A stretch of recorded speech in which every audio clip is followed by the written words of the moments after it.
Why is Saints Row a sinner? Ugh, just so many reasons.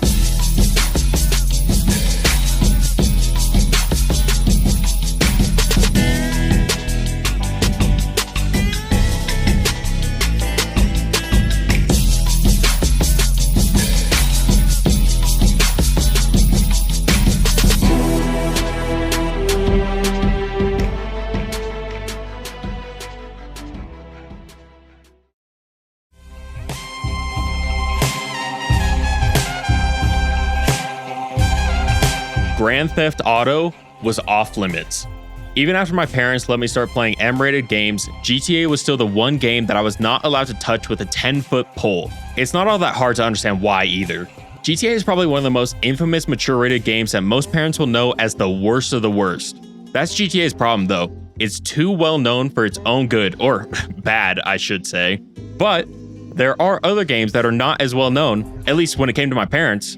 Saints Row the Third was my loophole into getting to play a GTA-style game that at times was just as bad as GTA, but I still got to play it because it didn't have as big a notoriety as GTA, and I loved every second of it. Now, I say this today knowing full well that my parents are probably watching this video, and I just admitted this to them. So, hi Mom, hi Dad. Sorry? Saints Row is a game series developed by Deep Silver Volition and started out as a GTA clone but eventually grew into its own thing as it became more wacky and crazy and almost a parody of GTA itself. Before we go any further, I think it's important for me to mention what kind of Saints Row fan I am because it seems to me that there are two camps. The people that like the more crime family stuff with only a little bit of over-the-topness, and the people that like when the game goes insanely crazy and it's just a straight-up parody of its own genre. Like I said, I started out with Saints Row the Third, then played 4, some of 2, got out of hell, and never played the original. Wait, there was another? What the f*** is Agents of Mayhem? No, I just played the actual Saints Row games. While I think 4 and Gat Out of Hell may have gone a little too crazy story-wise, I still enjoyed the gameplay and I enjoyed everything about the third, story and gameplay-wise. With that being said, I think I fall more on the side of crazy and over-the-topness. If I wanted the crime family stuff, then I would finally accept Roman's offer to go bowling. Nico, it's Roman. Let's go bowling. Is that joke too old? So with that out of the way, the next installment of the Saints Row series is here, and guess what? It's a reboot. I try and go into every game with an open mind, but it was definitely hard for this one seeing all the negative reviews, so I probably went into it with more of a just it will be okay mind, and holy shit, this game is bad. Like, I watched the trailers and didn't think it looked fantastic, but I tried to stay hopefully optimistic about it and was completely let down. So today, I'm going to explain how this new game in the series is a complete failure and why it's a sinner. Hi, real quick. I know I'm supposed to throw a bunch of YouTube analytics at you, but I'll just be honest. If you're enjoying the video, then consider subscribing. It would mean a lot to me and would help appease our YouTube overlords. Oh, and while you're down there, you could also hit the like button, but I'll leave that one up to you. All right, back to the video.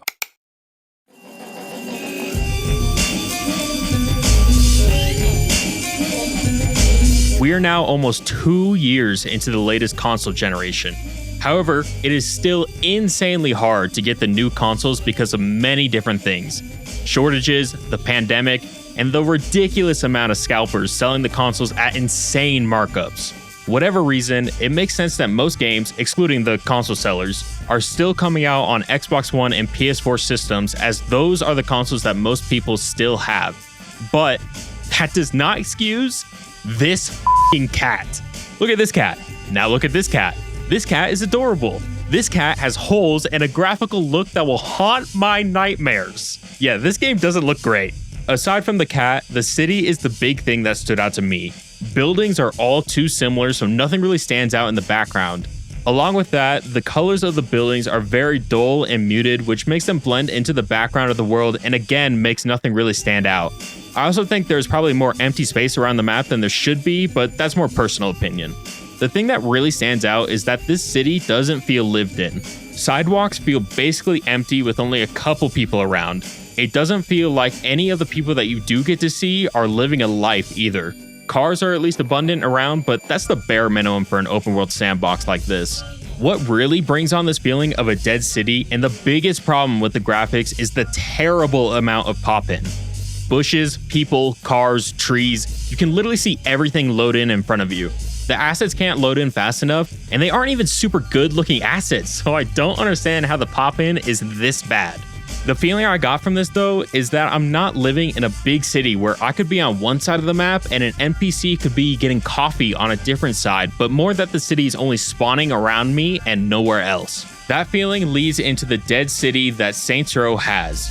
Look, I've never been a big graphics guy, so as long as a game has a good story and good gameplay, then it could look like a potato for all I care. But the look and the pop-in just stacks on top of everything else bad with this game.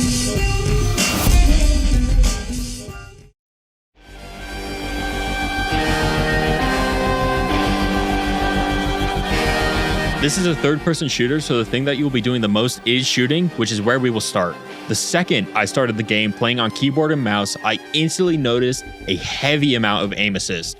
I couldn't understand how this much aim assist was default on keyboard and mouse input, and then I turned it off. It's hard to describe without feeling it yourself, but the shooting is just all sorts of off without the aim assist. It feels super jittery and inconsistent, and the only conclusion that I came to is that maybe the x-axis and the y-axis are moving at different speeds, so it feels jittery because of it, but it's hard to know for sure.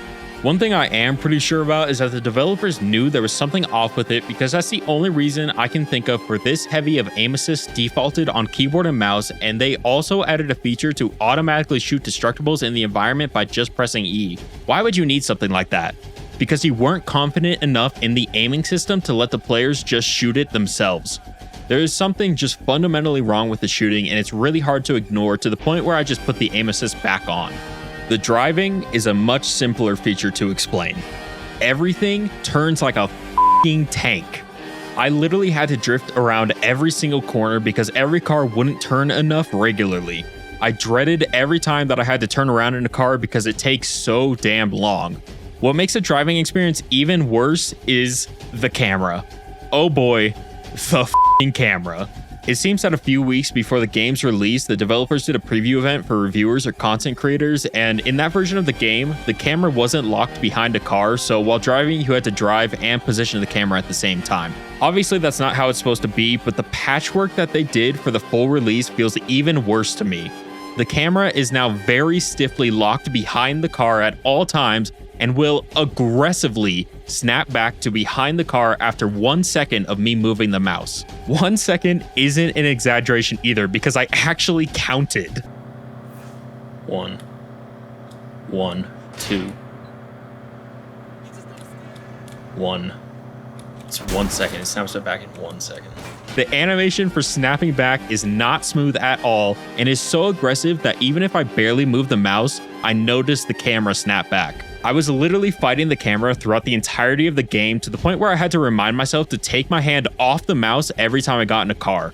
I fought it so much that I even thought that maybe I was the problem, so I went through the process of downloading 100 gigabytes of GTA 5 just so I could check that this wasn't the norm.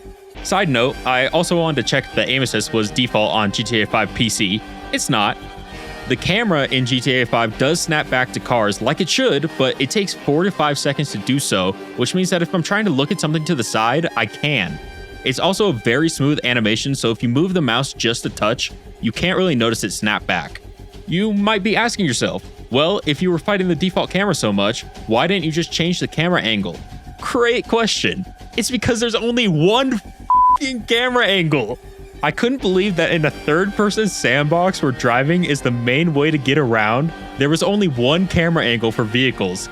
Yeah, driving around was incredibly unsatisfying to me, but they do have some other ways of getting around. They basically just ripped off some ideas from the Just Cause games and then just made them worse. You can ride on top of cars, which is completely fine and worked how it should when you do it from the inside of the car to the roof, like in the Just Cause games. The problem comes when I want to get to the roof from outside the car. In Just Cause, I can just press a button from the ground and the character will jump up to the roof for me. In Saints Row, however, you have to jump up on the roof of the car yourself before it will let you lie down, and if the car is going even 1 mile per hour, then your character will just ragdoll the second it touches the car, so it's almost impossible to get to the roof of the car from the street unless it's completely stopped. The other Just Cause thing that they added is a wingsuit. The first thing that I will say is that there's no context to the wingsuit at all, and you just have it after the first mission, which is fine, but it was just weird that I was never told about it through a story moment or something. Wingsuiting itself feels fine, but nowhere near how good it feels in Just Cause. There are points around the map that can launch you into wingsuiting, but they are too far apart, so there was never one near me when I needed one.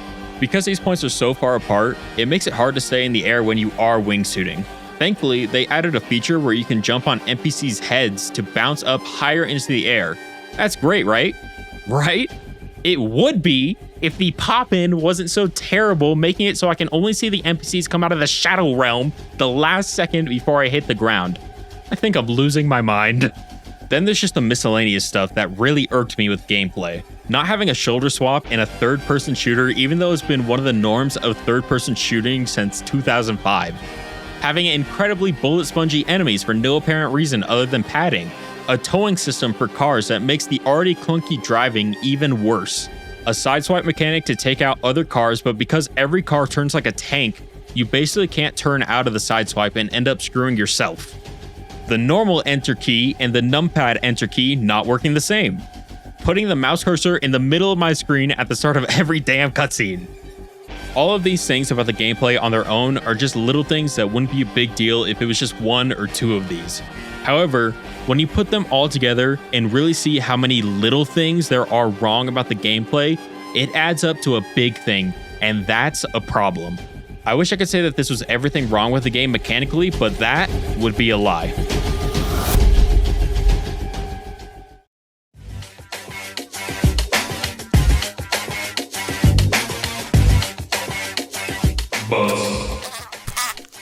NPC poofs out of existence once they were done talking.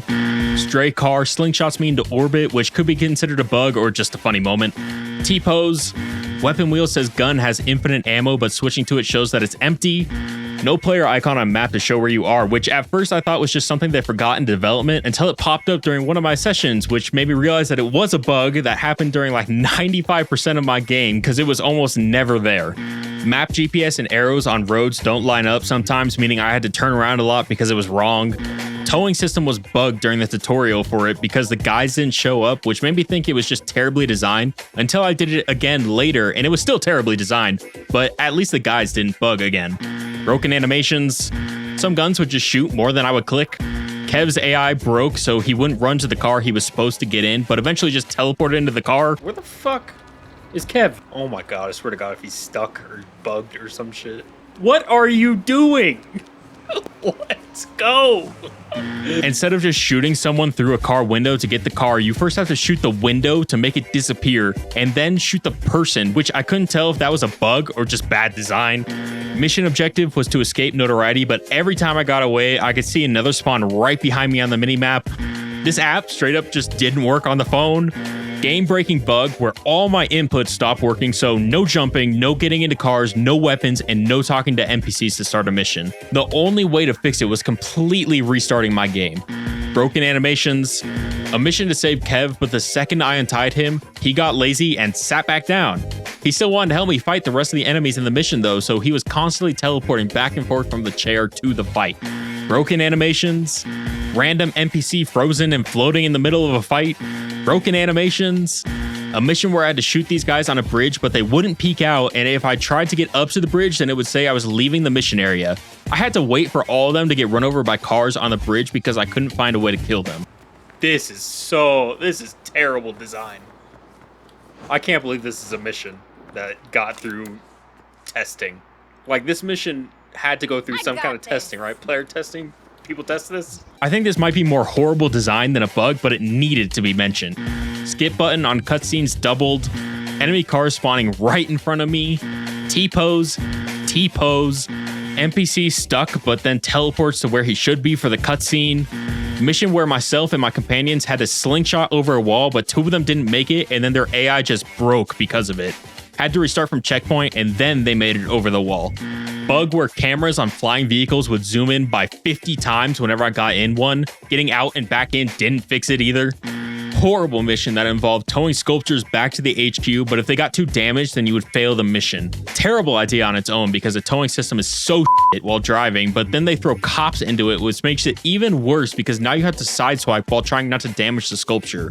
That's just bad mission design, but the bug came in when I was almost back to the HQ, and then the sculpture hit absolutely nothing, flipped over my car, and then broke, and I failed the mission. Ain't over some assholes cow. Why did it do that? Why? For what reason?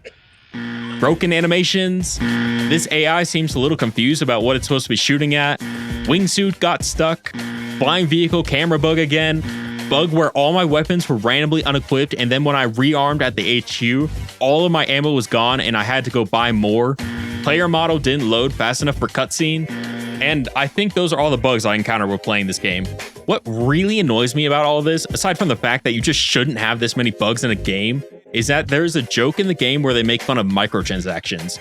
And that's what Saints Row has always been. Not only is it a parody of the GTA genre, but it usually finds ways of making fun of the gaming industry as a whole. But I don't think you can make fun of AAA games when you are just as bad as all of them and arguably worse with this many bugs. Releasing a buggy and unfinished game that clearly could have used way more time in the oven and then having jokes about other games just rubbed me the wrong way. Alright, I'm clearly annoyed. Let's go to the story section so I can get more annoyed.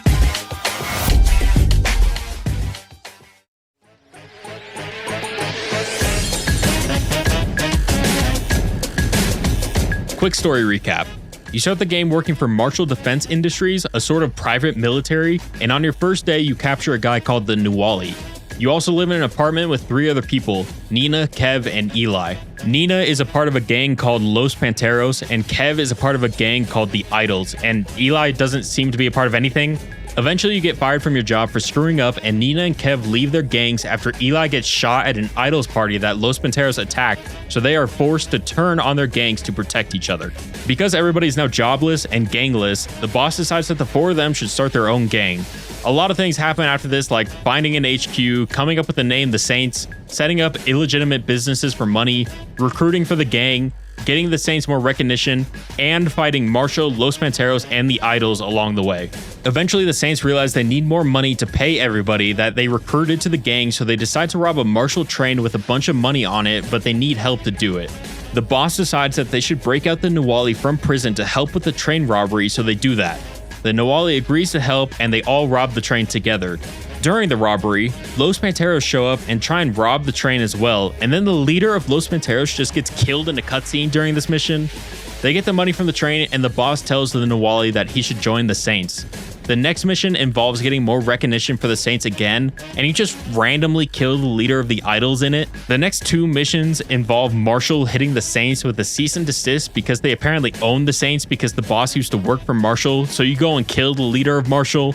After these random back-to-back missions where you just kill the leaders of the other groups, the Saints throw a party at the HQ, and the Nuwali shows up seeming like he's going to accept the boss's offer to join the Saints. The Nuwali then betrays the boss and stabs him, saying that he wants the boss's life all to himself. Not because he wants to be the leader of the Saints though, no, it's because he's lonely and wants the boss's friends all to himself. I'm not kidding. The boss goes through a half-dead self-doubt dream because he now thinks he can't defend his friends or something. I don't know. I kind of checked out a while ago. The boss wakes and goes to find the Nuwali, who is currently making Nina, Kev, and Eli pretend to be his friends in a fake set of their old apartment. The boss saves his friends and has a standoff with the Nuwali, and then the 4 friends watch the sunset and we fade to black.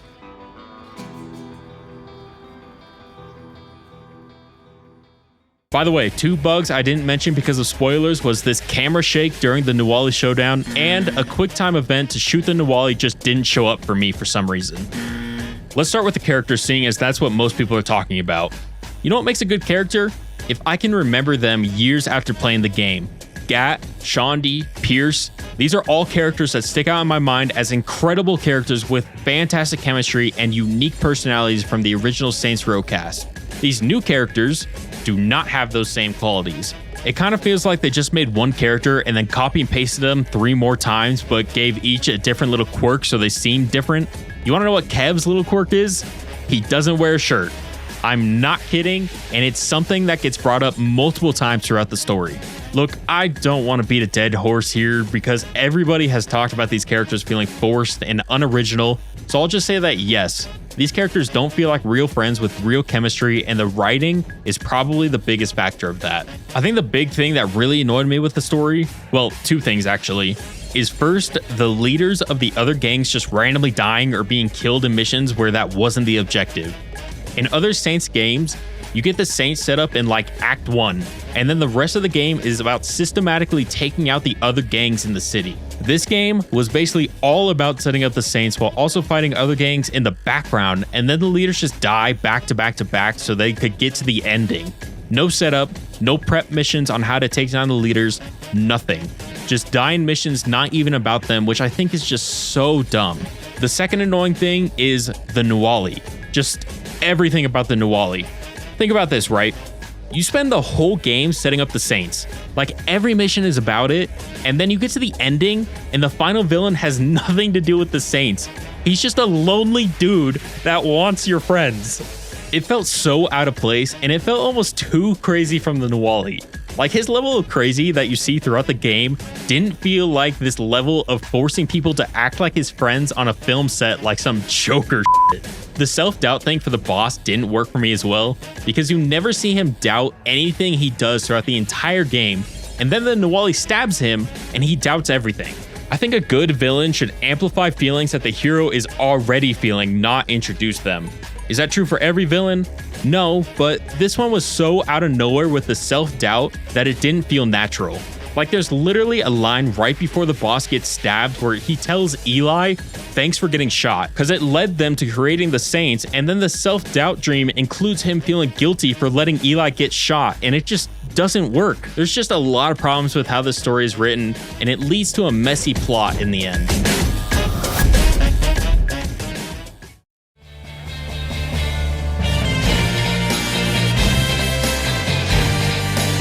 No game is perfect, just like no game is truly terrible. I do honestly believe that, and I don't ever want to make a video where I don't show something good about a game. It's part of the reason why I like doing the montages at the beginning, because I think every game, whether good or bad, should have some time to shine, even just for a couple seconds, because no matter what, every game had people that put a lot of work into it, and that deserves credit. With that being said, I was having a hard time finding some positive things to say about this game because all the negative was overshadowing it pretty heavily for me. Here's the positive that I did find. As you can probably tell, I had a great time in the character creator. Okay, so I've made an old man version of the Hulk, and along the way gave him a really big ass forehead. Yeah, this isn't gonna be distracting at all.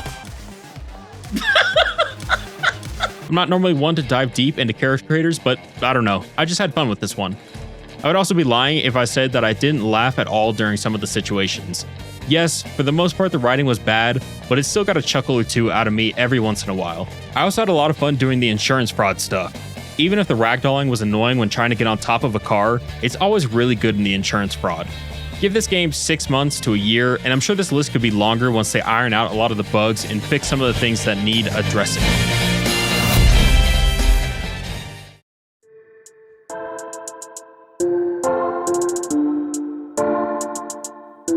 Like I said before, there are two groups when it comes to Saints Row games. The people that like the over-the-topness and the people that like the crime family stuff. With this game, Volition tried to please both sides, and because that was the mindset going into this game, I think it was destined for failure. Like the saying goes, when you try to please everyone, you end up pleasing no one. From the uninspired look of the city to the hundreds of assets spawning before your eyes and the annoying little things in the gameplay with a ridiculous amount of bugs to add on top of it, and the messy plot as the cherry on top, Saints Row is almost a complete letdown in every category that it could be. We'll see in a couple months what they can fix with this game, but right now, it's not looking hopeful. As for the Saints Row series going forward, I don't think that's looking too great either, but I'll still give it a chance. For this game, however, the problems just kept stacking up, and that is why it's a sinner.